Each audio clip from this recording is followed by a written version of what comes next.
Welcome back to the Hard Parking Podcast. This is your host, Jay Finning. On the last episode, I talked about discovering some old VHS, and I sent them off to a very nice person on Instagram, Dorian, and he is mailing them back to me, so I can't wait to get them. But it made me think about something. Looking at those old tapes took me back to a time, and my guest that's coming up, Matt the Motorator DeAndrea, actually waiting on him to call right now. But we're about the same age, and it reminded me of, there was a time where you would have to go to Blockbuster and you want to rent a movie, but you had to get there early so that they had your movie. Or you rented a video game. Like if you're doing a sleepover with a friend, you rent the game, you take it home, and you try to beat it in the 2 or 3 days that you have it. So you'd stay up all night playing video games, sleepovers, you'd order pizza, and that's what we did. Maybe you play with G.I. Joes, maybe you play with Transformers, but having kids now and watching them grow up. Now, my son wasn't like this. Him and his friends would hang out and play video games and do the typical things. But my daughter, people would come over, whether it's her cousin or her friends from school, and all they did was sit on their phones, laugh and giggle, and show each other what the other person was looking at on their phone the whole time. It wasn't watch a movie. It wasn't, hey, can you take us to the roller skate rink? Can you take us bowling? It wasn't really any of that. And I guess that's just where we are today. And I sound so old right now. I don't even know what would keep me busy. I guess YouTube. I had my nephew over here from Michigan a couple months ago. I came downstairs in the morning, made him some cereal. Or poured him some cereal, I guess. I don't remember how old he is, maybe 9. But I said, what do you want to watch? So we started going through the TV. He goes, I want to watch YouTube. Piqued my interest. I was like, YouTube? What do you want to see on YouTube? So we changed to a channel, and all the channel was some guy playing video games. And it wasn't even a how-to. It was a super simple game. Phone call coming in. This could be Matt DeAndrea. Hello. Hi, this is Matt DeAndrea. Let's turn you on. Oh, I didn't mean that in that sense.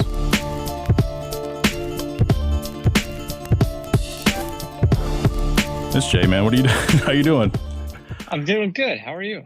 I'm doing really good. So let's just jump into it. I have a lot of stuff I want to talk to you about. Time permitting on your end. Again, thanks for carving out the time. We're joined by Matt DeAndrea, co-host of CarCast with Adam Carolla and Bill Goldberg, and Shift and Shear podcast, chassis.com. So you were born out here. Did you grow up here or did you move away early? I grew up in Arizona. Is that where you are? Yeah, I'm in Phoenix. Right? Well, I'm in Gilbert. Oh, there's a shop out there in that area that I want to go see. Now that you mentioned it, the guy does some 4-link conversion on truck suspension. I got to get out in that area. I was born in Arizona and I moved around a bit in Arizona and California and Florida, but I've been out in California for, 20 something years. I came out here pretty early, like almost right after high school. I came back out to California. Right. So other than me, do you have any other family out here? I do. Yeah. I get out to Arizona quite often. I got parents out there, brother out there, some friends out there for sure. So I get out there a few times a year, mostly for Barrett Jackson auction and car Sure. week out there and Gooding and RM. So, my mom, she always sort of plans this schedule. She's like, all right, so you're going to come out for Thanksgiving and Christmas and Barrett Jackson. I was like, yeah, that pretty much sums it up. Everything's been destroyed this year. We're going to talk about that in a few moments. Also, let me know what the name of that shop is. I can drive by. I can case the joint, make sure it's legit, and give you an update. I got to look it up. I think it might be like Fat Man Fabrications. I think they do a lot of. I think they're doing some full chassis and some truck stuff and whatnot. And you know about my truck. You've seen my '95 Ford Lightning. Absolutely. And yep. I'm getting some mods and stuff done to it now. I do some work on it, and then I bring it back and talk about it on the show and talk about like what I liked about it, and then I bring it back and do a little bit more. I wanted it to be an ongoing project rather than, like my other car, my Cobra, kind of went in the garage and been building it for years, and then timing in life kind of gets away, especially when you're doing it all yourself. So there hasn't been like a finale for that car yet, and it's been years in the making. And I understand that's a little frustrating, especially for everybody like listening to the podcast and following on social media. So the truck I wanted to do differently. I wanted to work on it, get it on the road, do some of it myself, but not all of it. The Cobra I pretty much built entirely myself. Anyway, those guys out there in Arizona, I think they're in your area. They look like they did some good stuff. They got a good 4-link conversion for that truck, which doesn't require a ton of modifications. And I'm trying to develop a coilover suspension for that truck, but also that doesn't require completely changing the front I-beam suspension, because I've already invested some money and stuff in the I-beam suspension. And also I'm trying to do some mods on all of these cars that look, maybe some of the mods are super over the top and some of them aren't. And the idea is to just, other Mustang guys, other truck guys out there go, oh, I like what you did there, or that's a cool idea.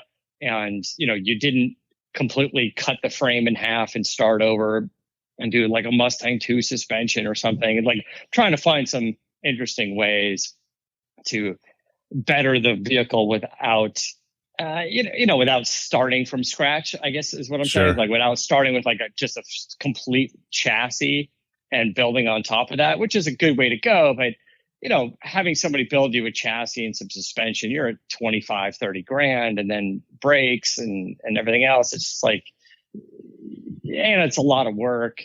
Is there stuff that you can do kind of on and off? That was the idea of this truck. So yeah, because you picked it up a couple of years ago, right? It wasn't, you haven't had it that long. I don't even know if I've had it for a year. Maybe it was around this time last year. I bought it and did a bunch of work to it, and then we brought it to SEMA. It was in the MagnaFlow booth at the SEMA show last year. The engine wasn't done, but a lot of the suspension, we got the stance right, paint, body, cosmetic, the interior, the sound system, all the custom touches in the interior. We did Alcantara headliner and full JL audio sound system and a bunch of stuff like that we kind of got done. Oh, and the custom wheels. We did sort of a one-off set of billet wheels that kind of mimic the original Lightning wheels. The original Lightning had 17-inch cast wheels, and they weren't directional. So these sort of italicized teardrops were flowing in the wrong direction on either side. It's weird to not do left and right side versions of the wheels when the wheels aren't symmetrical, right? If you did like a 5-star rim, no problem. So I made a custom set of billet wheels, Brad Fanshaw Bond Speed wheels. He's my co-host on Shift and Steer. We took an original wheel, we scanned it, we brought it into CAD, we came up with a billet version of it. So now my wheels are 18-inch instead of 17. They are directional left and right side, and they're staggered 9 inches in the front and 10 inches in the back. I went off on a tangent because we're talking about no, that's fine, man. Totally. The guys out there that are doing some fab work. I haven't met the guys in person. We've just chatted on social media. They look like they had some pretty cool stuff, and they have a little bit of what I want, not everything, but a little bit. So I'm gonna have to come up with something. That's what we're doing these days, is we're meeting people online, and it's no longer funny either. So it's like, how did you guys meet? Well, we met online. Oh, yeah. It used to be embarrassing, right? Yes. You're like, oh, where did you guys meet? We were on the Bumble for car guys. We went on an online car date. It was lovely. No, that's people, because I have some listeners that are a little younger and they're not going to understand that. But one of my best friends in Michigan, that's how we met on like HondaAcura.net or HondaAcura.com. People were like, you guys met because of your cars? And then you went to the movies? It's like, yeah, we went to go see Fast and Furious as our first mandate, I guess. I don't know. Yeah, total mandate. Yeah.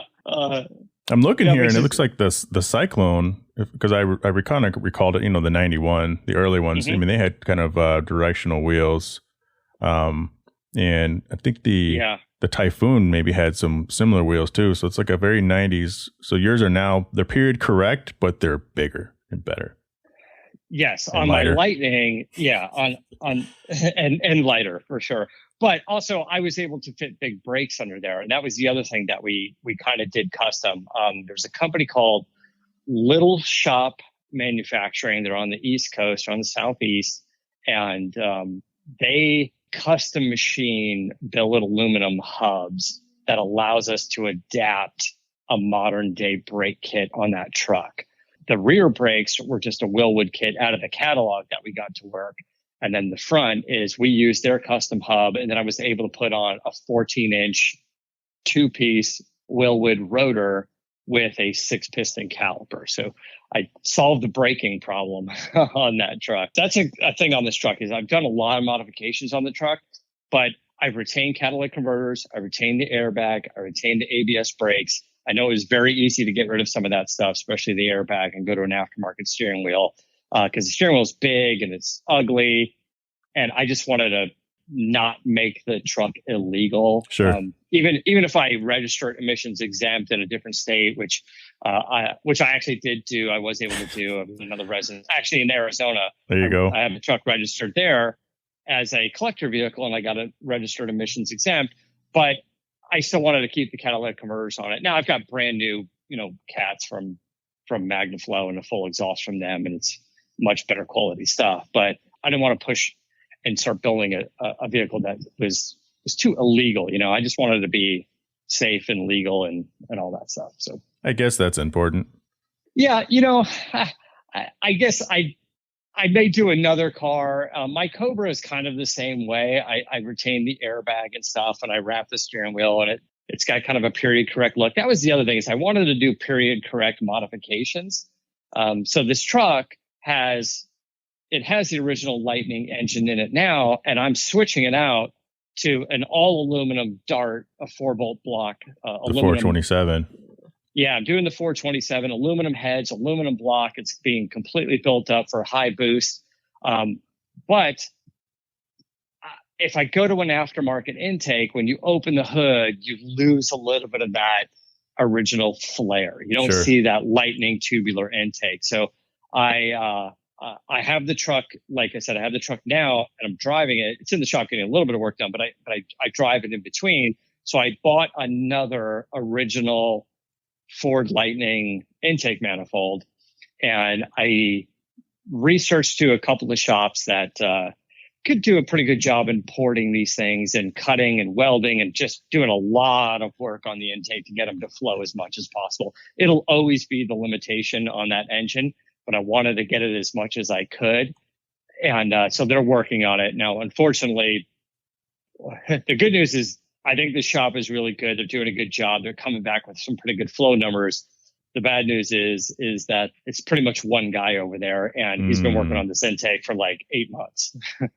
And you got to be careful, man. Those one guy shops, sometimes they're really good at, I get it, but now I guess the saving grace is everything has sort of been delayed, and we've got other bigger things to worry about. I know we're talking about a car podcast, sort of a break from reality, if you will, but everything's sort of been on hold. So it's not like I'm freaking out about it. It's not that big of a deal. It's just an intake manifold. But yeah, it has been a long process. Like it was a long process before 2020, right? Where things started to go to hell. So I'm helping a few of my NSX guys out with some parts from a part maker in California. And that's the first thing is, as soon as they place these orders, all these restrictions hit, get kicked out of their shops, have to go home, can only run skeleton crews, late at night, like a speakeasy for car shops, basically. And fortunately, both guys have received their parts, but people have to understand that 40 million people are out of jobs. I'm one of them. And getting parts it's a slower process if these places haven't completely folded.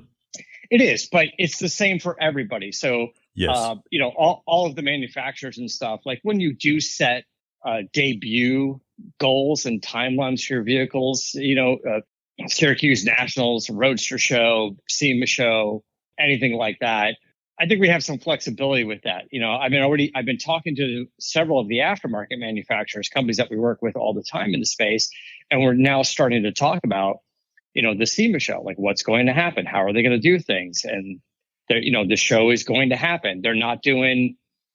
A lot of the companies on their own are choosing not to do their typical hospitality suites. So there's no food and drink, sort of buffet style that you can go and grab. And not everybody is Ford, who basically takes up the north side of the entire North Hall. Yeah, and there's probably going to be much fewer or zero like celebrity signings and meet and greets and photos, like photos with celebrities, like all of that's probably not going to happen. It's just a different world. Just standing in line and shaking hands with 100 people. It's just kind of a different world.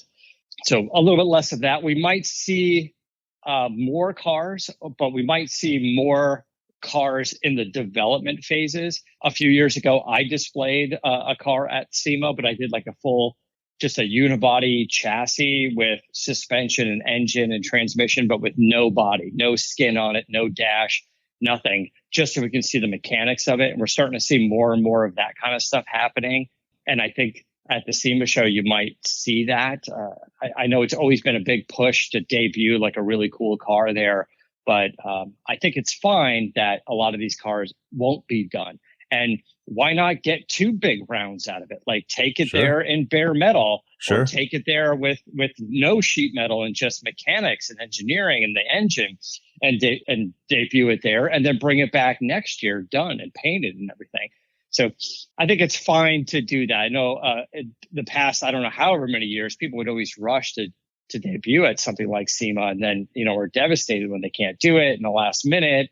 And then your sponsor's looking to fill the spot with a different car, one of the backup cars that they might have had, sitting in the wings with another builder. And it gets a little hectic. So I think, I don't know if this is increasing the stress for companies that present there or lessening it. But I know that we're probably not going to be doing much in the way of podcasting. We usually have a podcasting stage built in the MagnaFlow booth at the SEMA show, and we just won't be able to do that this year. We may come up with some other things to do there, myself or Goldberg or my shift and steer guys or Adam Carolla. We'll go out there and do something, but just probably not what we typically have been doing. A couple things on that before we go back, because I want to touch on the podcast that you're doing with all the guys, and then you in general. I had a thought as you were talking about SEMA. How many times have you been to SEMA with a vehicle? So I've been twice with a vehicle, but 3 vehicles. One year I brought 2 cars, and then one year I brought 1. So last year I brought my truck, which again, not completely done. So I hope to bring that back and display it a little differently. Just, I'm not going to repaint it or anything. Everything looks good, but I'd like to show off the engine and some of the suspension and some of the cool stuff we're doing on it. And then I think it was 2016, I brought my red Mustang Cobra, which was assembled at the time, but it was assembled, but didn't have all the things done to it that I wanted to do to it. So we put a bunch of things together on that car and mocked it up. It didn't even run. So we displayed it with the hood open, and the supercharger, like it had a belt on it, and then the belt was just like zip tied at the bottom of the engine, Nice. So it didn't run. And then that was also the year that I brought another 93 Cobra, but that was the shell that we brought as a suspension piece. So the red Cobra was in the MagnaFlow booth, and then the other car, which was all black. The car will end up being white when we do it, but it was the unibody with none of the sheet metal, none of the exterior sheet metal, right? So it was just all underneath. There was no rear quarter sheet metal. Everything was taken off of it, and then it had a Coyote engine with a Borla 8-stack injection on it. So it had a really cool a naturally aspirated engine in it with ITBs. Made it up to a Tremec 6-speed, and then it had a 2004 Cobra independent rear suspension on it, and then full Maximum Motorsports modifications to the front and rear suspension, and Brembo brakes. It had a set of Sparco SPX carbon fiber seats, which weren't out yet at the time. And Sparco does the factory OE seats for a lot of the car manufacturers. Alfa Romeo was one of their clients, and I needed the Sparco seats covered in a blue leather. And they said, we don't do custom seats and we don't have any blue leather. But luckily, Sparco has been very good to us. They've been a sponsor of us for a decade, and they backed our Paul Newman film. And my friend at Sparco was able to have the manufacturing plant in Italy go over to the Alfa Romeo line, pull some blue leather off of somebody's special order car, off of his 4C, I guess, and cover the Sparco seats. So I've got a set of really, really nice Sparco SPX seats done in a gorgeous blue, kind of a blue gray leather with the carbon fiber backs. polished carbon fiber. It's pretty nice. And that car was displayed in the Tokiko shocks booth, and we had adjustable Tokiko D-spec shocks on there, and that's why we displayed it that way. As we rolled it, we actually made a cart. Bodie Stroud over at BS Industries, he assembled it for me, put the IRS in the back, and then built a whole like rolling cart for that unibody to sit on as a display unit. And we were able to roll it in there and kind of show off all the suspension, the mechanics, and everything else. So I thought that was kind of a cool display. I showed up at the SEMA show and I was pushing this thing into the Tokiko booth, and everyone's like, yeah, it's not as much car as I thought it would be. And then throughout the SEMA show, people were like, this is a cool display. And there were so many photos and stuff taken. So I think it kind of won them over eventually, which I was happy. I was a little nervous. I never want to let anybody down. So I was like, I think it'll be okay. Like, look at all the cool stuff that we did. And it's the fuel system, and it's got the, even the Aeromotive fuel tank in the back. Like, it's got all this cool stuff. And I think they ended up really liking it. And so it worked out. Well, that's and I haven't finished it yet. So that's a whole nother car I got to get back on at some point. So I've got three projects. When you were describing the scene with them going over to Alpha and taking the leather, but it made me think about, you could possibly have seen in Ford versus Ferrari. Like them going over there and stealing the little stopwatches, because a little bit of Days of Thunder as well when they stole the engine. Yes, they had the oil leak. Yes. Because I've talked about a little bit of that. But at least the Sparco guys stole it from the other Sparco guys. Sure. It was like it was basically the same team. They just went to the other side of the factory. But they literally told me that whoever ordered the Alfa Romeo, they had to contact the customer, told them it was going to be delayed 6 weeks. That actually really made me think about something you guys did do in Uppity. Because when they're blowing through those Buick motors and all the pressure, it's like, hey, give us that. You don't want to give it, somebody else is going to make you give it. So that's it kind of made me think about that. By the way, I had 2 podcasts dedicated to Uppity. That's how much I loved it. That's so nice to hear. Thank you for that. Willy T is such a good guy. For those of you guys that haven't caught up on this, we have a company called Chassis Media. Adam Carolla owns it. It's a production company. His partner, Nate Adams, runs it. And they produce automotive documentaries. They're doing some other things as well, some stand-up comedies and stuff like that. But we've done 3 automotive documentaries that, we've done 4, I believe, but 3 of them are up on Netflix. And the one you're talking about is called Uppity, the Willy T Ribbs story. And Willy T Ribbs was the first black driver to qualify for the Indy 500. And he's such a character to work with, lives in Texas now. He's so enthusiastic. And he was talking about breaking barriers, man. He just got pushed back on every turn, everywhere he went, and no pun intended, just like every turn he was just getting pushed back. Nobody wanted him. Every left turn. Oh my gosh, a black guy trying to run in NASCAR back in the day, and NASCAR supported it. And then the day of his race, they're like, you probably shouldn't show up. It's getting a little hot out there, and I mean just the temperature. Like you should. It was a tough gig. Speaking of, as a side note, finally pulling the Confederate flag down, and I try not to get too, I don't really get into social issues very much on the podcast. My first Uppity one, I gave people a slice of where I'm from, some of the things I experienced growing up, because of that documentary kind of brought it out for me to talk about. And we covered that quite a bit. Shelby American, fantastic. 24-Hour War, fantastic. In fact, I told everybody, because I don't dislike Ford versus Ferrari, but when I saw the previews for that, I thought that they were talking about your movie. And I was like, wait a minute, because Adam's been talking about this for a few years. But then when I saw the 24-Hour War, which I saw before that, like well before that, and then when I saw that, I was like, it's pretty good. But if you really want to see something really cool, I've told everybody, go check out the 24-Hour War. And everybody has come back to me and said, yeah, that was really good. I appreciate that. I love hearing that. I know Adam and Nate do as well. The 24-Hour War was our documentary version of the feature film Ford v Ferrari, which the producers of Ford v Ferrari did see our doc. I know that because one of their associate producers came up to me and said, we want to talk about your doc. And then we never heard from them again. But I would say this, like, I liked Ford v Ferrari. Adam liked it as well, but we liked it because it was a good movie with great acting, and it was fun to see a well-made car movie. Obviously they had to take a few liberties to turn it into an exciting feature film. Which, sure, like I love Rush as well. That's a great film.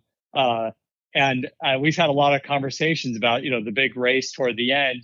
And they're like, oh, James Hunt places second. And the camera literally shows the leaderboard from second place down. When we interviewed Mario Andretti, we're like, hey, is your butt hurt a little bit because they didn't actually show who won that race? He's like, yeah, they kind of cheated me out of that glory moment for them. In the movie, they don't say Mario Andretti won. They just say James Hunt got second. So there's a few liberties that Hollywood, I guess, gets to take for those types of things. But so we did the 24-Hour War, which is that great story of Ford v Ferrari. And then there is a Shelby component in that film. And then we realized the Shelby component was so big, it was going to end up being like 30 minutes of that film. So I think Nate and Adam talked about it and said, you know what, we should make a separate Shelby movie. And that's what sparked the Shelby film. Now, all of the films that we've done with the full buy-in of everyone that we've been talking about. We worked with Willy T Ribbs and basically purchased or licensed his life rights for that. We worked with Ford and Ferrari on the 24-Hour War. Now, Ferrari didn't want to work with us on that film because they ultimately lose that story. And it took us a year to get to them on board. And what happened was they saw our first film, the Paul Newman story, Winning the Racing Life of Paul Newman. They loved the quality of that film and the honesty of it. And then they came back and said, yes, we'll be a part of your movie. We understand we don't win, but that's part of our racing history and our legacy. And Nate flew out and interviewed Piero Ferrari, toured the Ferrari facilities, and got a lot of those people. So we've got Ford's buy-in, we got Ferrari's buy-in on that film. And then I guess you could say the sequel to the 24-Hour War would be Shelby American, which is the other movie that you saw that's definitely much more about Shelby. We work with Aaron Shelby and his brothers on that. They essentially became producers of that film. We wanted to make sure we were telling as much of the real story as possible. Anytime you do documentaries like this, there's always going to be people who lived it saying, you should have told this or you should have said that and you missed it. And we're like, yeah, we've got 90 minutes. It's not a 6-part documentary. We've got 90 minutes to tell the story. And which is interesting is we did a couple of big screenings to a lot of the old, the original Venice crew, the Shelby guys, Shelby family, Pete Brock, a lot of guys that were there. And then when we did our Hollywood debut of that, all of those guys actually came back and said, you nailed it. Like, we love that film. Sure, there's a little thing here and there, but we were able to, like, the nicknames of the guys and some of the little things that they talked about were all in the documentary, and all those guys were in the audience, and they all had like a little bit of their moment, which is really what we wanted to give them. And that really just comes from the experience of making several documentaries at this point. Nate and Adam do such a great job doing that. So it was so much fun to make. Like you said, there's 4 documentaries. I believe they're all up at chassis.com. They are. CHASSY. But 3 of the docs, Uppity, Shelby American, and the 24-Hour War, I believe, are still all up on Netflix. They are. So that's where I watch them. Yeah. Actually, I think I watched 24-Hour War on an airplane. I know. I think so. Nate got those deals. A lot of people told us, they're like, man, I've been watching all the docs on airplanes. I'm like, I don't even know how they get there. It's one of the things that Nate has managed to work out for us. He does such a great job doing this. One of the things I loved about, I love the whole thing, but Shelby American was you guys spent time on the Daytona coupes, because I don't know much about those cars, but every time I see one, it's like, I want that car. I need that car. And I didn't know the history on them. And I thought that was fantastic. I talked about that too. I don't talk about cars that much, but I definitely talked about all 3 of those. And I actually haven't still seen The Racing Life of Paul Newman. And I think that was the first one too. That's the first one. And like, you don't have to be a racing fan or a Paul Newman fan. You're going to see, it's a little like Uppity in that it's a pretty good story about a well-known celebrity that wanted to race cars. This guy was more into racing cars at this point in his life than he was acting. He started to just turn down roles and not act anymore. And keep in mind, Paul Newman at the time when he was getting into racing, he was the biggest star on the planet. He was equivalent of whoever's huge now, the Tom Cruise, The Rock, or whatever. Like Paul Newman was the guy, and a nice guy at that. So it's a good. I think it's a really good story. That one I did get to work on quite a bit, and it was a lot of fun to do. So Paul Newman that had a cool crossover. And Uppity, boom, there's Paul Newman, one of the few nice people who extended an arm out to Willy T Ribbs. So I thought that's what happened. Amazing. Is we interviewed Willy T for the Newman film and fell in love with Willy and said, that's the next doc. And we started production on Willy T, I believe, right after Newman, but it took a while for us to get that done. The reason why is, and I think we can talk about this now because Adam's mentioned it on the podcast for a while, is we took the documentary, which was complete, and we shopped it around to a few companies that we would hope would distribute it. And the good and the bad was the companies we brought it to were like, yeah, we don't want to create the doc, but some of the people were like, I love this story. Let's talk about what's going to happen with the story. So a friend of ours who is the creator and showrunner of Billions on Showtime, Brian Koppelman, he loved this story and he wants to create an original scripted series based on Willy T's life. And it would mean licensing his life rights and putting together a team and writing, start writing and hopefully get, 5 seasons out of this thing, and using the documentary as a template for the whole thing. And then what happens is agents get involved and brokers are involved and negotiating's happening and blah, blah, blah. And it just sat in like this contract hell for like 2 years. Yeah. And finally we just called and we're like, we're releasing the documentary. Like, we've waited. This isn't, whatever's going to happen, it's going to happen. And so the funny thing is we released the doc. People loved it.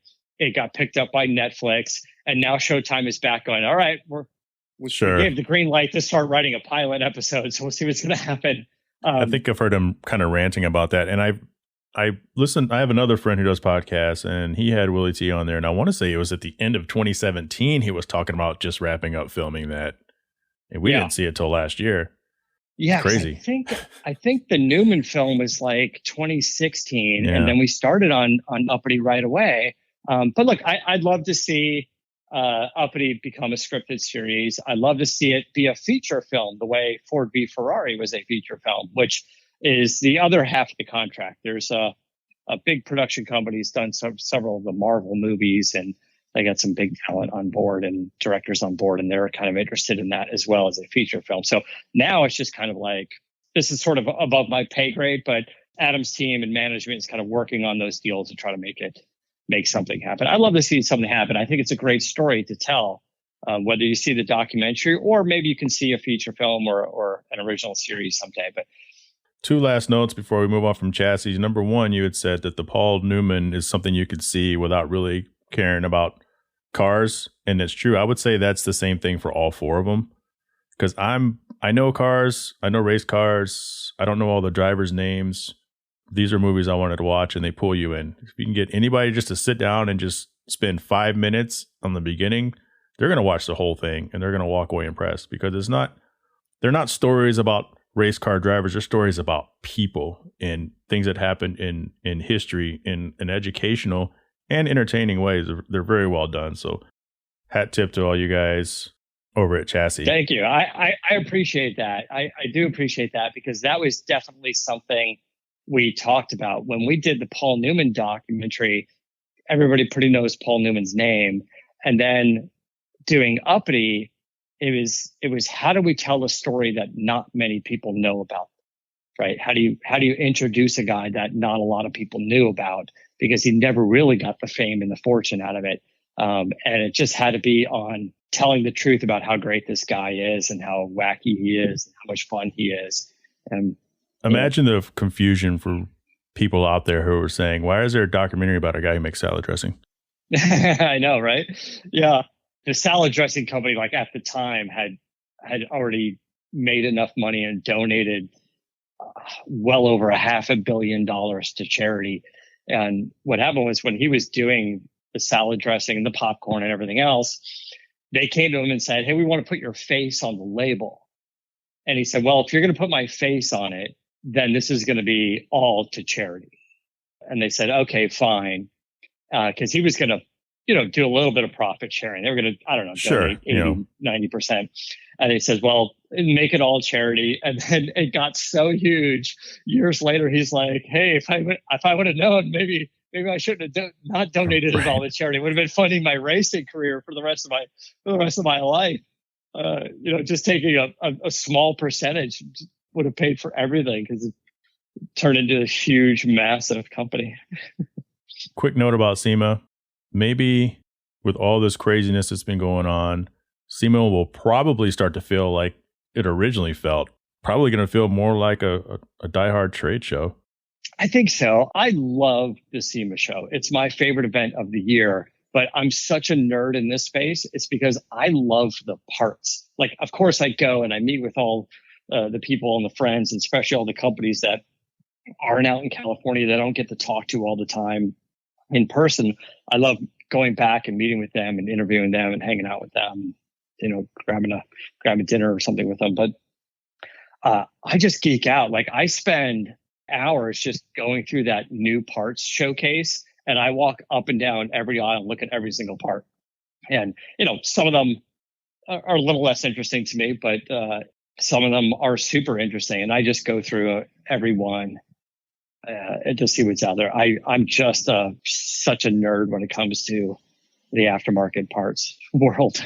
Let's talk about press cars.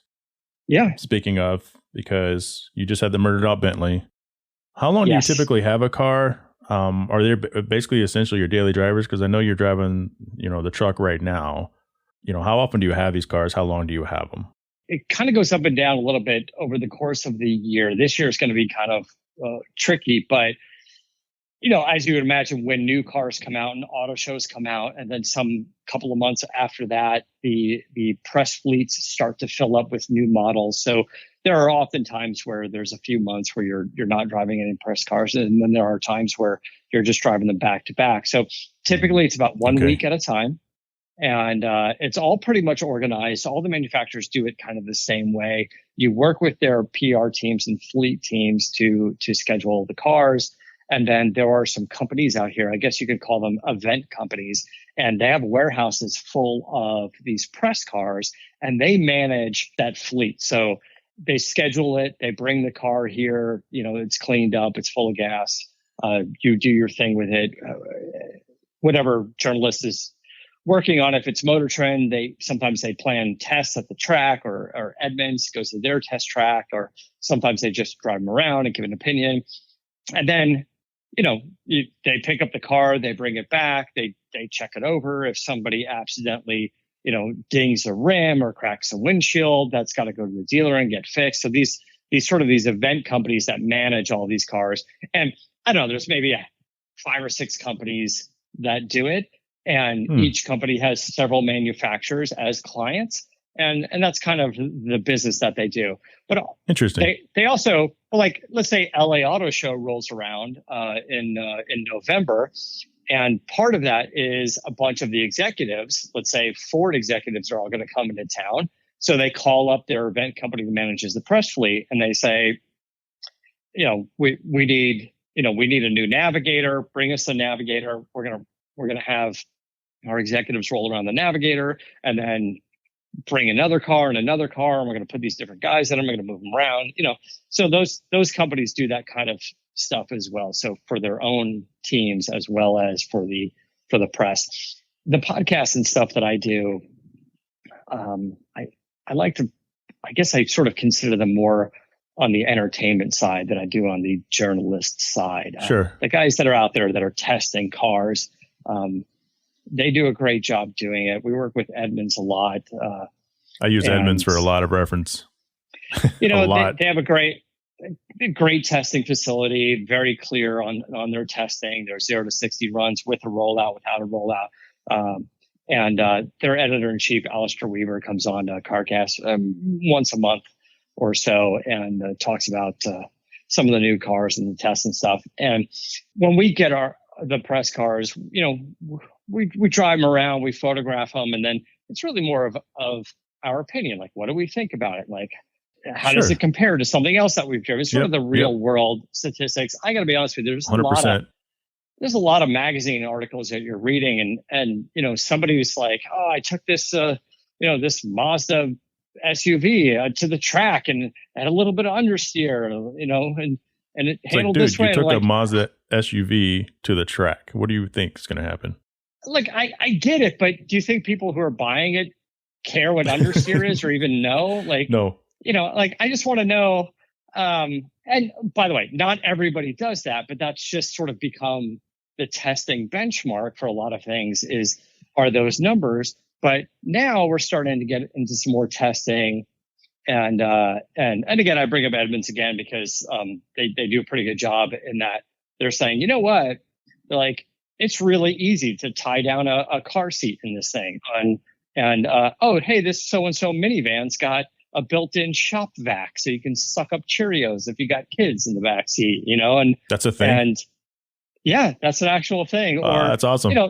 Little quirky things. I think it was in the most recent Nissan GTR where it had there's 2 USB ports, and they got CarPlay in the car, but you plug. It's a little counterintuitive. Like, you plug your phone into the USB port number 1. CarPlay doesn't work. And then when you check the manual, they're like, oh, it's only hooked up to USB port 2. It has a little white outline around it to tell you, but it doesn't really tell you. It doesn't tell you anything, yeah. Right? It doesn't tell you anything. And you're like, yeah, but wouldn't my go-to move be like, use port number 1? It's literally called 1. Use it first, but it's port number 2. Like, I don't even remember if it was specifically the GTR, but something that I got into was that. I was like, it says it's got CarPlay. I don't know why it's not working. I don't want to make a call and look like an idiot. Let me grab the manual, figure out. And it's like, oh, you got to use port. So 2. Do you like CarPlay? I do. Yes. I ask you that because my tagline when I do my rental car reviews is no CarPlay, no J. And every once in a while, I'll make an exception. Like if Hertz, which we'll talk about that. If Hertz just happens to allow me to take the new 5 Series, they don't have CarPlay, but I'll make an exception that week. Otherwise, no CarPlay, no J. Yeah. And I think it's Audi and somebody else had wireless CarPlay, which more people can do. It's just like, I don't know, an added fee and some added technology. Like you pay Apple and you pay whatever manufacturer. But I like the idea of Bluetooth enabled CarPlay. So instead of plugging in your phone, you just keep your phone in your pocket or you throw it in a door pocket or whatever you want, and it connects to CarPlay. I used that recently, and that's fantastic. But yes, there are some cars that don't have CarPlay. For me, it's kind of a mandatory. I'm with you on this one. And in LA, so many of the phone calls and stuff that I make are in the car because I know I'm going to be in traffic for 45 minutes. It's just a way to continue working throughout the day. It's just hook up the phone, make some calls, do some text to speech kind of stuff. And of course the navigation and everything. No CarPlay, no wireless Motorator. CarPlay. I know, right? I don't know what to do. Like I'm like, my phone's on speakerphone and it's in a cup holder. And they're like, why do you sound like shit? I'm like, it's no CarPlay. But some of the deals that are in place are kind of interesting. So I drove a Rolls-Royce Cullinan, their SUV, which is beautiful and it rides fantastic. It has their magic carpet ride, as they say. But it has rear seat entertainment. And although price is not an object when it comes to the features in a Rolls-Royce, like somebody's going to pay for it and they want everything they can. Right. There's no CarPlay in that vehicle because they tried several times to work with Apple on making CarPlay work for the rear seat entertainment as well as the front. And for whatever reason, Apple said no, or we're not ready, or we can't do it. And Rolls-Royce said, if we can't have all the features, we don't want it at all. So There's no CarPlay in the Rolls-Royce Cullinan. I'm sure there will be soon. They'll figure it out. That's got to be like the needs of the few. Yeah, I just drove the Aston Martin DBS Superleggero, which I love that car. It's beautiful. I love the DB11, but it feels a little soft. The Superleggero fixes all that. It's like 715 horsepower. What a terrible life. Oh my God. I love the GT styling of cars. I love the long nose front engine, sort of front mid, I guess you could say, styling of those cars, like the big 12-cylinder Ferraris, the front engine Ferraris, that Superleggero. And that car at, I don't know, $350,000 doesn't have CarPlay. Not because they couldn't do it technology-wise, is because AMG does the engines, the V8 engines at least, and the technology, the infotainment system and everything. And the deal with AMG and Aston Martin is Aston Martin needs to run the most previous generation version of their software in the infotainment system. So they don't feel like buying a DB11 would be competitive with the AMG GT, right? If CarPlay was one of the deciding factors. So although the DB11 has been out for a few years, this new version, I guess the 21, which will come out later this year, will have CarPlay because AMG is doing a software upgrade on their end for all of their cars, which means now the previous version will go to Aston Martin. It literally is just a contract negotiation. Like, I don't know what else they had to like take the previous generation version on, but that was one of the deals. AMG was like, we will provide the electronics. We'll give you our infotainment system. We'll give you our window switches. We'll even make you V8 engines, but you don't get CarPlay. I was like, what? Again, we're talking to Matt, the Motorator DeAndrea. I try to get that in every 15 minutes or so, but the conversations have been so free flowing. What's been your favorite press car? And I don't want to get you in trouble, so if you want to pass on this, it's what's been your favorite press car and what's been your least favorite press car to date? My least favorite, and this was years ago, was the Nissan Leaf. So far, my favorite, now it's tough because you like them for different reasons, but I'm going to say the McLaren 720S. That's a beautiful car. It just does so many things well. It's easy to drive. It's so fast. It sounds good. I've driven the coupes. I've driven the convertible. I filmed a bunch of videos with it. I think we just put one up on YouTube on the Roads and Rides channel. It's a little bit of sort of just some clips from some stuff we shot for McLaren.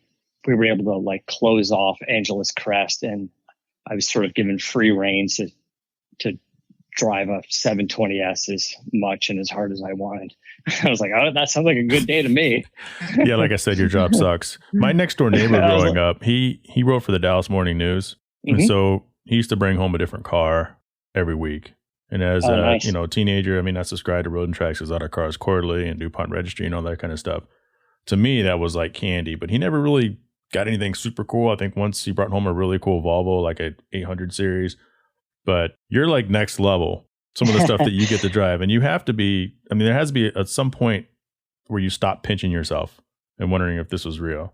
Yeah, all the time we do. I mean, when I talk about these cars on the podcast, you're like, I can't believe we're going to drive this. I mean, I've got the Shelby GT500 out front. Of course, one of my favorite cars, being a Mustang guy, being a Ford guy.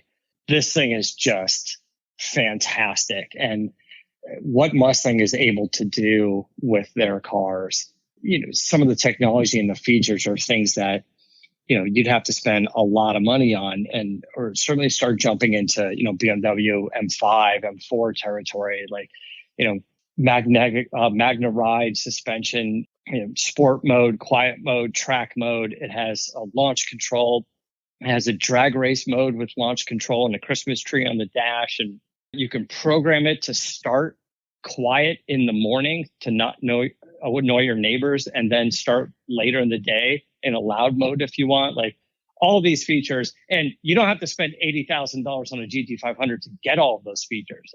A Mustang GT for under 40 grand or something will get you a lot of those features as well. So it's pretty impressive what we're able to do now.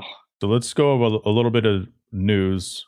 I think I need to throw a sponsor at this, so I think I'm going to go ahead and pick Dress Up Bolts. I don't know if you've heard of Dress Up Bolts, but yeah, DressUpBolts.com. They have titanium bolts that not only vastly improve the look of your vehicle, but also serve as a purpose as well. Available to dress up the engine and engine bay.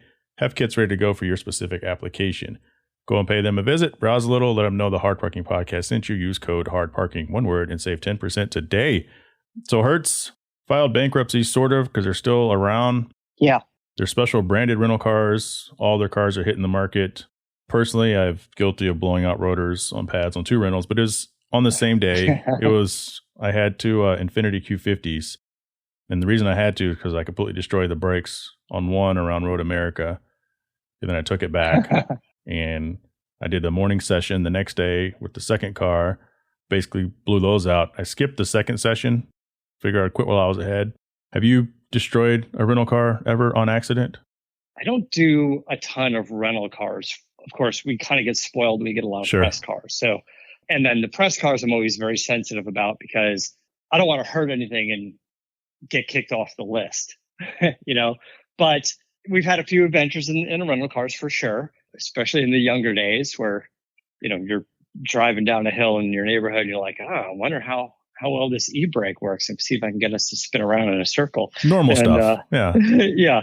And you're just sliding around doing that. But, which is interesting is I just had a couple of weeks ago, Dodge sent over the Dodge Charger Hellcat wide body, which is a beast of a car and fun. And then they said, hey, let's back it up with something a little more refined. So they, right after that, after the Charger, they swapped it out for the Alfa Romeo Stelvio SUV, the Quattrofolio. 505 horsepower, carbon ceramic brakes, 0 to 60 in like 3.3 or 3.4 seconds.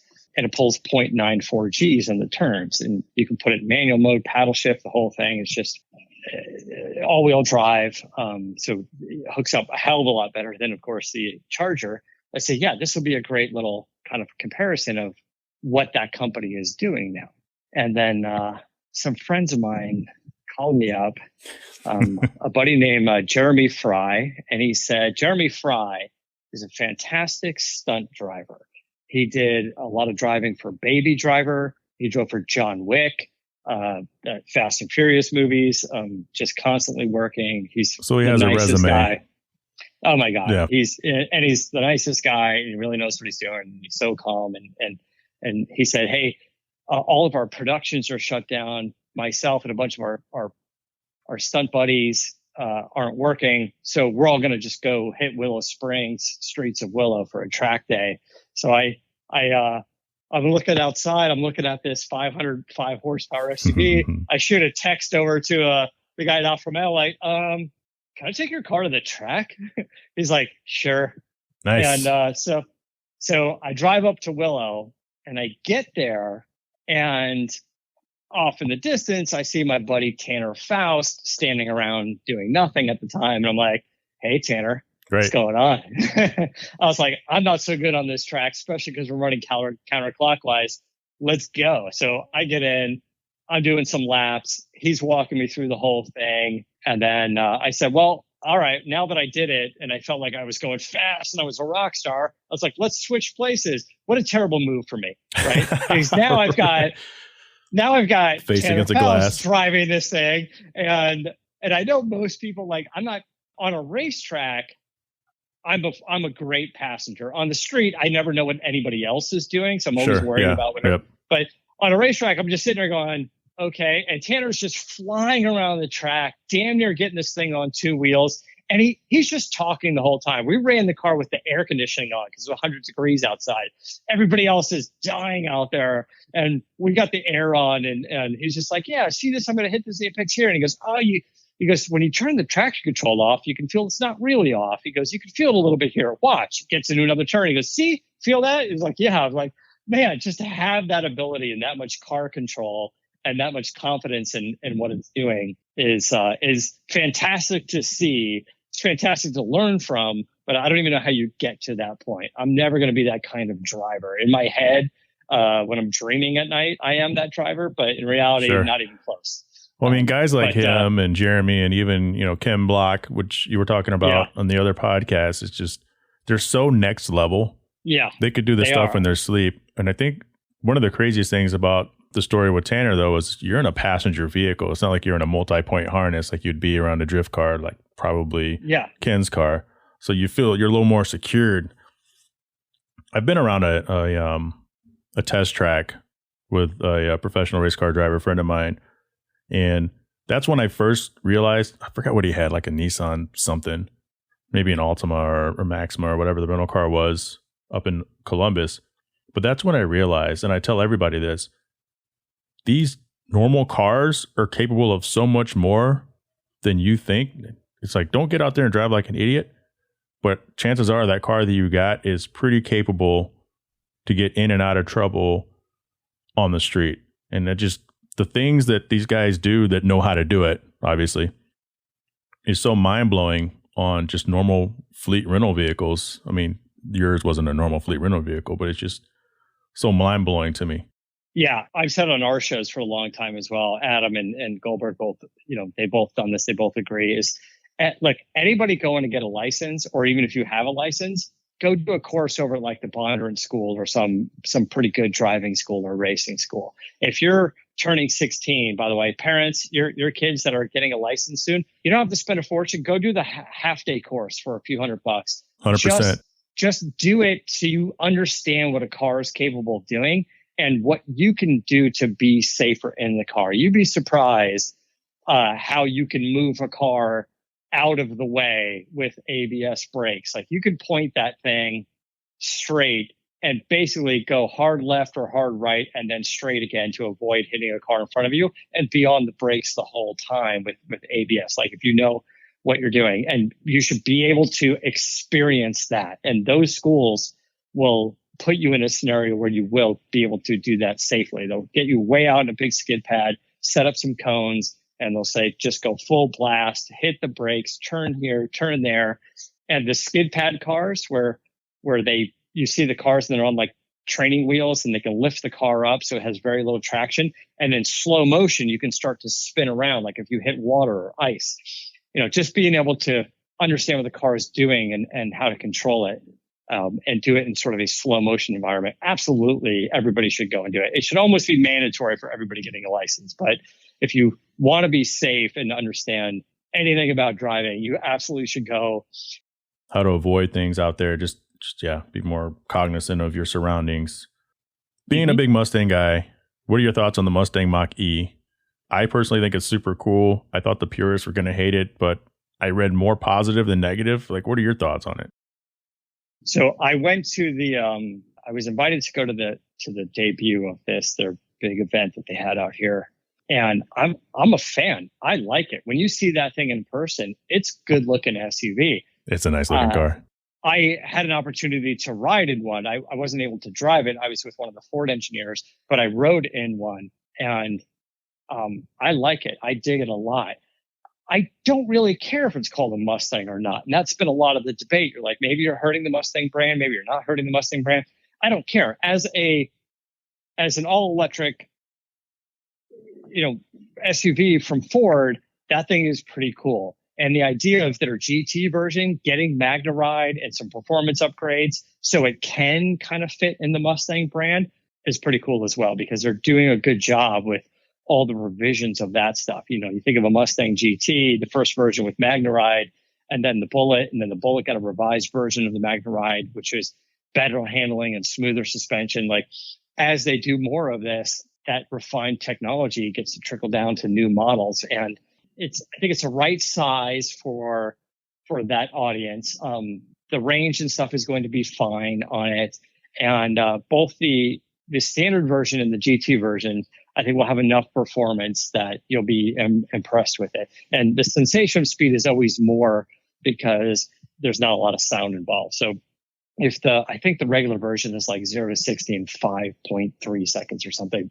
And then the GT is going to be quite a bit faster than that. It's around 4 seconds. And then the GT Performance Edition is matching the GT 500, 0 to 62. Yep, that's what they're saying. And with an estimated range of 235 miles. I'm excited about it. And it's probably going to be, I don't even know what it would be to get the GT or Performance, probably significantly more, kind of like the the C8 comes out and everyone said for 60,000 you can get all this, but no one's getting theirs for 60? No. I don't know that it's going to be a huge jump in price. They're trying to make it as feature rich as possible. And they're going to have all the crazy fun colors that the Mustangs have. And you mentioned the 230 or so miles. I believe Estimated. I think that's a little bit on the low end of that battery pack. I think you can get battery packs up to 300 miles, depending on two-wheel drive or four-wheel drive, and performance pack and not performance pack. But there's a scenario that you can get anywhere from like 230 to 300, maybe 300 and change. Oh, nice. And just to kind of back up what you were saying, yeah, so the GT starts at 60, but the price of the vehicle is 48 to 60. So it's probably 48 to maybe 70 or 68 or something. Yeah, that sounds pretty accurate. What are your thoughts on the C8?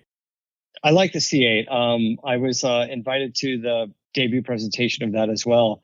I think the performance is going to be fantastic. I think it's priced pretty well. You know,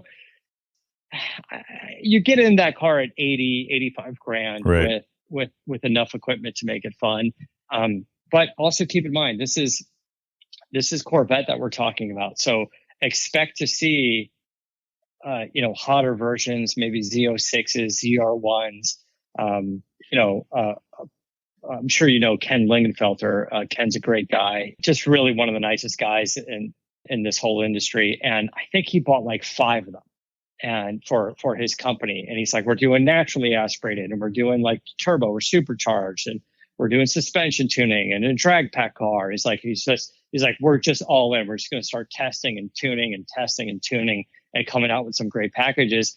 And of course, as he's doing that, there will be, hotter versions of that car, which is going to be kind of interesting. And I'm sure there's going to be an EV version. You're an NSX guy. I don't know what your feelings are on the new NSX. I love the car, but I think the Corvette C8 could have a version of that rear wheel drive, powered by the gas engine, and front wheels possibly powered by electric motors. So you could see an NSX competitor. I don't think it'll be priced like an NSX, but there could be some version of that. I thought I read that was a possibility, and I don't remember if it was from a legit source but the fact that you just said it kind of makes me think I read it somewhere. Mm-hmm. Yeah, I'm a huge fan of the NC1 NSX. Probably will sell my NSX in a couple years and pick up one of those. But, we'll see when that time comes. Let's talk about the podcast a little bit. I don't get an opportunity to listen to every CarCast. And you and I actually had an email exchange years ago. We had a NS Expo in Palm Springs, and I didn't know you. I just was familiar with your name from the podcast. And that was my only interaction with you. And then, of course, meeting you guys in Monterey, because for me, being around people that you're used to listening to, it's just, you're like, oh, wow, that's so-and-so. But for me, that was a huge event. But for CarCast Show, you've been involved from the beginning? Has it been the beginning? It's been around for 10 years? Yeah, so it was 11 years for me this month. I wasn't hosting it the whole time. I came in and was producing the show, and then a couple years into it, I was hosting it, and that kind of started the relationship with Adam. Adam is fantastic. How did that happen? We're life before Adam versus boom, there you are. Like, because I know you had a life before Adam. Like, how did you get involved with the CarCast Show? Yeah, in the technology space, I was working in the internet technology space, and through a friend there, we were both car guys. We were doing some track days and stuff together, and he knew Adam, and then Adam was leaving radio to do some podcasting, and that friend, a mutual friend of ours, said, "Would you like to come by and check it out? I know you're really into cars. We can use some help on producing a show like this." And I said, "Sure, let me come by and just see if there's anything I can do." And and for several years, I just kind of helped out for free, setting up the show and booking some guests and helping to produce some content and stuff in that space. And Adam and I got to know each other more and more, and looking at his car collection and kind of what he wanted to do to it, and the business and stuff as well. And then we just, he had such great ideas and such great vision for his car collection, and started selling off a lot of the street cars, focusing more on the racing cars. He just loved the stories and the backgrounds of those cars. So, we spent basically a decade now on curating it, which now has 12 Paul Newman race cars and some pretty cool stuff. We've got Paul Newman's racing helmets and driving suits, and Tom Cruise raced with Paul Newman early in his career. He was just becoming a huge star. He was getting ready to do Days of Thunder, I believe. And before that, he raced 2 years with Paul Newman. And we have Tom Cruise's original racing suit and his helmet hanging on our wall next to our Paul Newman. That's crazy. I had no. Wow. Along with several photos of Newman and Cruise when they were doing that together. So that was kind of a neat thing as well. We've got a bunch of the BRE cars. Those are the Brock Racing Enterprise cars. If you guys are Dots and Nissan fans. Yep. Pete Brock. But by the way, if you saw Ford v Ferrari, or you saw our doc, The 24-Hour War, you'll know about Pete Brock. Mm-hmm. The Shelby Daytona, the Daytona Coupe that we were talking about that we both really love. That's Pete Brock. He designed that car. He basically spearheaded the build of that thing. And then he went on to race Datsun 510s, Datsun Roadsters, Z cars. And we've got quite a few of those in the collection as well that Adam's been able to pick up. And by the way, Pete, a great friend. He lives in Vegas. He's been by several times. We work with him quite a bit. He comes over and sees the cars and always shows up and tells us stories about the cars, things you would just never even believe about how things kind of happened back in the day. And we got the BRE Datsun 2000 Roadster, and it has this cool, like, crazy air gam in the front that turns off to like brake scoops. And, but it really was an aerodynamic thing. Wow. He's like, yeah, he said, we weren't allowed to have those. He goes, so I made it and convinced everyone it was brake scoops. And he goes, but really it was aero. And he goes, and then we kicked everybody's ass. And the next season, everybody was running their version of it. And everyone was like, it's brake scoops. It's air ducts for the brakes. And it really was just a total aerodynamic thing, because he did study aerodynamics. And back in the day, he was at Art Center in Pasadena. So, yeah. And I don't know how old Pete is now, 80. I have a friend local here who's working on an old Datsun, and he started communicating with the guys over there. And he realized after a while he was communicating with Pete. Yeah. That's just how down to earth and personable the guy is. He really is. Amazing. If you, he's been on our podcast several times. We've done live shows at SEMA with him as well. I hosted a press event, I think it was 2 years ago, at the New York Auto Show for Nissan, and had the head of the GTR program and Pete Brock all on, and so much fun. So how did you, because you're like the technical guy. When I listen to the podcast, you kind of steer on the technical side, less goofy. Yeah. Although on shift steer, it looks like you get I'm not funny. Well, I mean, like on shift and steer, you're a little more loose. But with CarCast, I mean, for a while it was you and Adam, and then I noticed within the last year or two, maybe, is that when Bill started cycling in every other week, or is it even more recent than that? Yeah. So after doing this for a decade with Adam and still doing it, I met Bill on a TV show years ago. I don't know, 6-7 years ago. And we kind of just hung out and kind of hit it off, became friends, and looked for a while for a project for us to do something in the car world. And then, we tested a few things. We did some stuff together and some more TV stuff. And then I just told him, it's like, let's just do the podcast together. I'll build it off. We'll do a spin-off show of CarCast. Adam's on board with the whole thing. He's friends with Goldberg as well.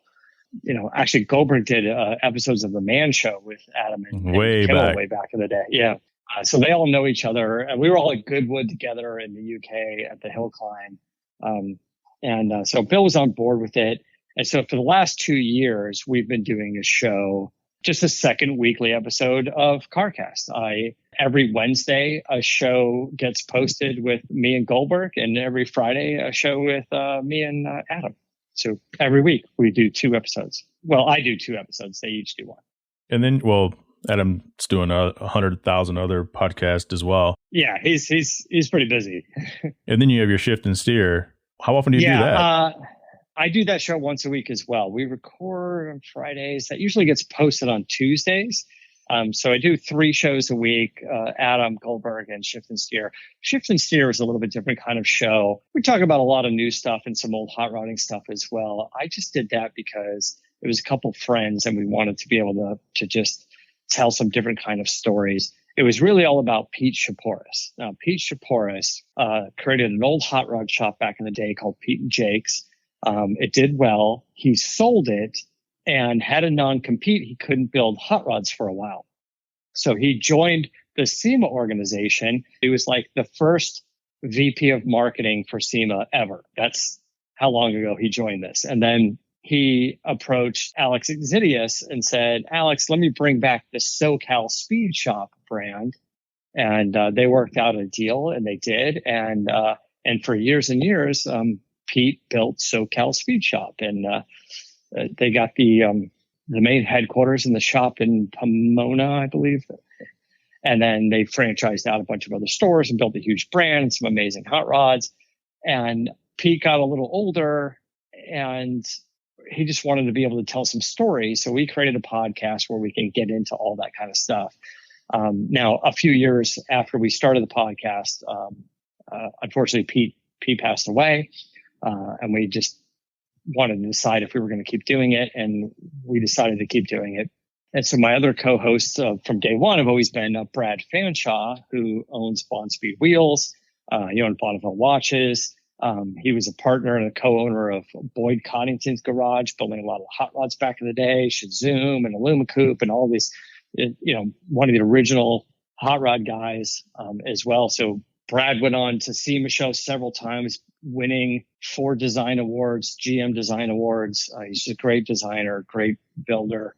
And now he's mostly running Bond Speed Wheels company. And then Aaron Hagar, who's Sammy Hagar's son from Van Halen. Yeah. Aaron, he's so much fun. He's just the sweetest guy ever. He's super into rat rides. He's an incredible artist, painter, airbrush guy, and he worked in Hollywood doing special effects and set design and stuff. And all of his cars are just crazy wacky, and he just builds so much stuff on his own, and all this crazy patina and beautiful stuff, but just more of a I would say Rat Rod, because his place is called Rat Rod's Garage. He's got an amazing artistic eye, and he's so much fun to talk to, and just giggles all the time. I noticed that. Giggle. Yeah. Like that's all he does. Amazing energy. It's fantastic. So Brad and I and Aaron do the podcast. It comes out, I believe, every Tuesday. That show comes out. What sort of advice would you give somebody getting into podcasting, a relatively new podcaster? Well, podcasting is pretty easy. It's a very low barrier to entry. There's a lot of turnkey programs out there that'll get you set up on the distribution side on iTunes and stuff like that. The advice I would give would be the same thing that Adam gave me over the years. Is like, just do the reps. It's like going to the gym. The only way you're going to get good at it is just to keep doing it and just keep doing it. Don't expect your first show to be your best show, but expect every show after that to be potentially a little bit better. And just go out and do it. Just do the reps. But you got to be consistent with it as well. There's a lot of podcasts that start and people are like, oh, it's more work than I thought. It's not making any money, or I'm having trouble getting guests. Maybe not all shows have to have guests. You have to be consistent with it and just do the reps. Well said. And you also said something earlier that I've echoed, and I got it from Adam, of course. And when you first started helping him out, you were doing it for free. My guess is you were doing it for the experience, kind of the exposure, just the learning. And that's what I tell people, because I'm part of a couple podcast groups. They kind of echo from a frustration level. And it's like, if you're running out of content, don't crowdsource for content. Know what you want to talk about. If you're doing 3 podcasts a week and you don't know what to talk about, then go to 1 podcast a week and save the 3 different things into one. Stop worrying about the numbers. Don't get into it for the wrong reasons. Just keep doing it. So it's great to have heard you say that, because I tell everybody I'm not the sharpest knife in the drawer. I'm not the smartest guy. I'm not a professional, but I know what I want and I work really hard to get to it. And I've said, sometimes you just have to do shit for free and then the rest will come. Yeah, I agree with that. I wouldn't do podcasting really I wouldn't suggest anybody do podcasting for the money. There's a handful of people, especially you read about in the news now, making tons of money on podcasting, but it's not the norm. There's, I don't know, 550,000 podcasts registered on iTunes, and I'd be surprised if 500,000 of them, maybe 540,000 of them, were making any real money. And believe me, as far as doing it because you love doing it, I certainly do it that way. You're doing it that way, but Adam's actually a pretty good example of doing it that way as well. We've been doing CarCast, like I said, for 11 years, and Adam doesn't really make money off of doing CarCast, especially in comparison to his flagship shows. He does it because he loves the show. He really enjoys doing it, and we love having those conversations. And he's super passionate about it. He's passionate about the cars and learning in that world, so much so that he has a car collection and created Chassis Media to create documentaries. It's my favorite hour of the week is getting into a studio and sitting next to Adam and doing that for a decade. And by the way, no better person on the planet to sit next to and learn from as far as how to talk into a microphone or do any sort of improv or hold a conversation. He's the best improv guy in the world. His story is fantastic for people who just want to take a second and sit down and listen to him talk. I listen to Ace on the House probably more than any of the rest of them. Mm-hmm. And I'm not a contractor, but my son asked me, and I told you guys in Monterey, he's like, "Hey Dad, why do you listen to this show? You don't build houses." I go, because it's entertaining. You learn miscellaneous stuff. You learn about projects around, because, as a homeowner. And I told you guys at the time that he walked up to me outside when I was trying to fix the in-ground sprinkling with masking tape in his hand, because he thought we were going to tape that to the wall. And that's why I listen to the show, so I don't try to use masking tape on my wall outside in the elements. Mm-hmm. But he has a certain delivery style, and and on CarCast, you're a perfect complement to that, because you reel it in, like you help reel control the flow of the information, and you bring the educational aspect. That's what I try to do. That. Yeah, I appreciate that. Let's talk about your Fox body obsession really quick, because I have some Fox body experience. I'm all ears. Tell me about it. All right. Everybody should have Fox body experience, but go ahead. Everybody should. So I've never actually owned a Mustang, but my brother, his first car, he's 2 years older than me. He had and I don't know the year. I tried to look it up. He had an early to mid 80s LX with T-tops. So it had it didn't have the 92 front, it had kind of the slant front. And most people aren't going to know what the hell I'm talking about.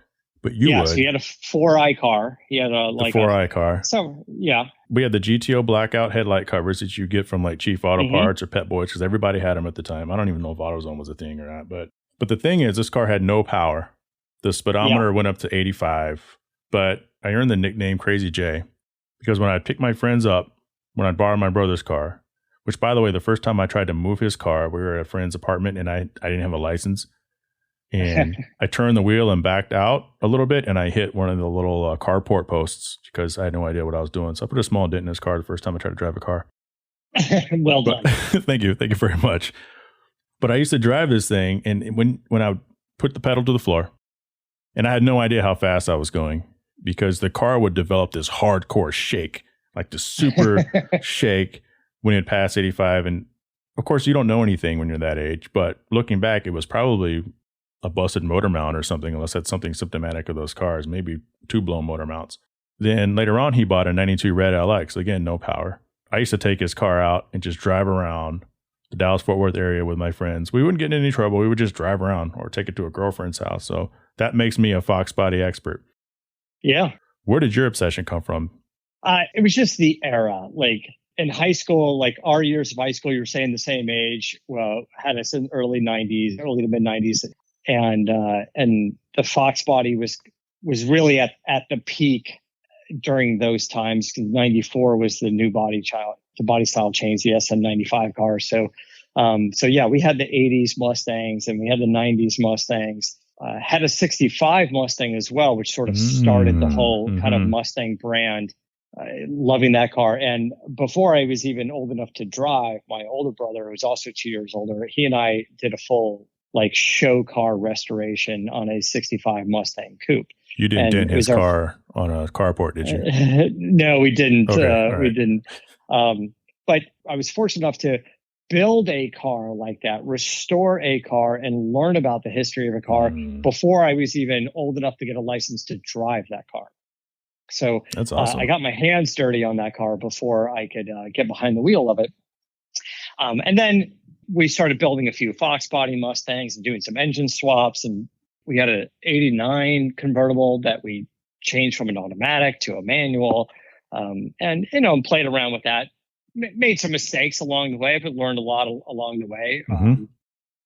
Vortex superchargers were Vortex. That's right. Yeah, we did an early Vortex on one of those. And then the 93 Cobra came out, and I fell in love with that car and was able to buy one of those. I do, but they're not so much. Sure. Yeah. They're not really. They're both been so modified that. I should get another one that's stock at some point, right? I should get a third one. I'm going to write that down. Get third Cobra. Like that green, that greenish blue color? The teal, yeah. So they only came in the black and the white, or some of the black, the red, and the teal. I've got a red one.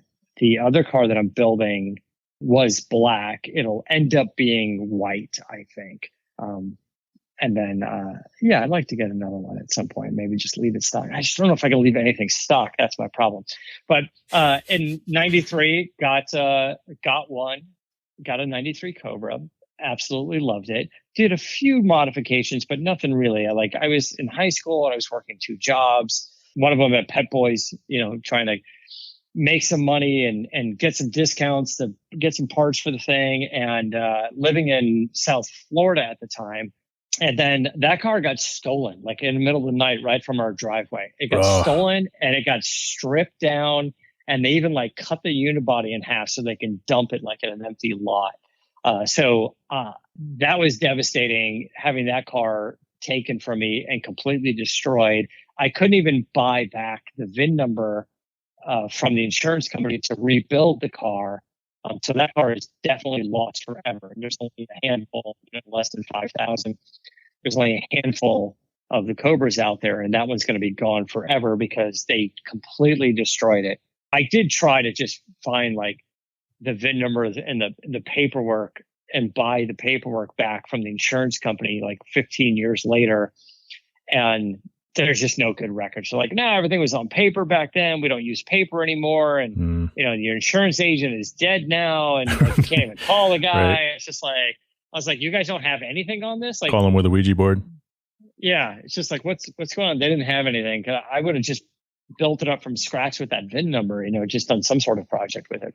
And that's kind of when I fell in love with the 93 Cobra. And then I remember sitting in the studio and telling that story with Adam on the air. And I said, hey, it's been 20 years. And we had eBay sponsorship at the time. So on the show, I was like, hell it, I'm just going to get one. And I just went on to eBay, found a Cobra. It was super cheap at the time. Had definitely beat up a little bit. I just bought the cheapest Cobra on eBay. Honestly, I bought a 93 Cobra with less than 100,000 miles for $7,000 or something like that. Maybe it wasn't even $7,000. In 2020, how much is that same car? They're probably in the $30,000 range. Yeah. Wow. 30,000 doesn't seem like a lot, but it does when you paid $7,000, right? Right. Yeah, sure. And just went on there, bought one, brought it over, started doing a project on it. And then that project was taking a long time. So I bought another one. I bought the red one. I'm like, I'm not going to do anything to this car. I'm just going to drive this one. And then I got it home, and after 2 weeks of driving, actually, I didn't even drive it. I bought it in Arizona. My brother was driving it. And I said, just hold on to it. If anything you think, needs a little bit of fixing, let me know. Or just, whatever, needs suspension bushings or shocks. I go, let's not go crazy with it. And then a couple weeks later, he's like, there's a vacuum leak. I was like, yeah, that's no problem. Just fix it. And then he's like, vacuum leak, it's not coming from the manifold. It's coming from under the manifold. And then he sends me a picture, and the engine's apart, the intake's off, the heads are off the car, the whole thing's apart. I was like, oh, I guess we're doing this now. So, sure, yeah. So, I basically had the engine out of the car, and then it turned into the red car that I have now that was at SEMA and still isn't done. I guess I'll just go out and buy another one and maybe drive that. I don't know. 30 grand. See what I can find. Matt, I want to thank you for joining the Hard Parking Podcast. People can catch you at Motorator on basically every social media outlet. Thank you so much for having me. It's been fun. I'm at Motorator. It's just like it sounds. It's Motorator on all the social media platforms. And there should be links to all the shows and mentions of the shows, CarCast and Ship and Steer and all that stuff in my profiles on those accounts. There will be in the episode description too. And man, what a tag. I wish I had that. Be at the bars. What's up, girl? Call me the Motorator. All right. Thanks. I'll talk to you. Cool. Thanks so much. Yep. Take Bye. care.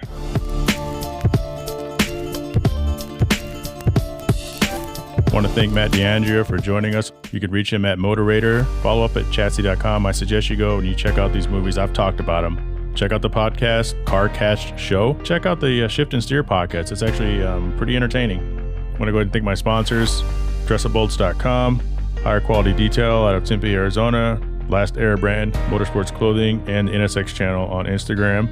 You can reach us at hardparkingpodcast@gmail.com. Follow me on Instagram at NA2NSX or J_travels. That's JHAE. Hard Parking Media, Facebook, Twitter, Hard Parking Pod. Pick up some merchandise at our Teespring store, Hard Parking Podcast Store. Find it on the description of the podcast episode. Till next time, let's do this. Let's grow this thing together.